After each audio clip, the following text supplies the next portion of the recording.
Hey everyone, welcome back to the channel. In today's video, I'll walk you through how to send Bitcoin from Moonpay to an external wallet, step by step. Let's jump right in. First, open the Moonpay app on your device and make sure you're logged into your account. Once you're in, head over to the Bitcoin section. In the top right corner, tap the three dots. You will see an option that says Send Address. Go ahead and tap on Send. Next, choose the option to send from your browser. This will redirect you Moonpay's browser interface, where the rest of the process continues. Now tap the send again and enter the recipient's wallet address. For this example, let's say we are sending Bitcoin to a MetaMask wallet. Open your MetaMask app, select the Ethereum network, tap receive and copy the wallet address that shows up. Return to Moonpay and paste that wallet address into the recipient field. Now enter the amount of Bitcoin you want to send.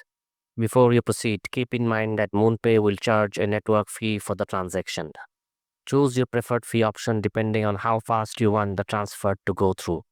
Once you have reviewed all the details, confirm your transactions. And that's it. You have just sent Bitcoin from Moonpay to an external wallet in 2025. If you found this guide helpful, don't forget to like, subscribe, and hit the bell icon for more tech tips.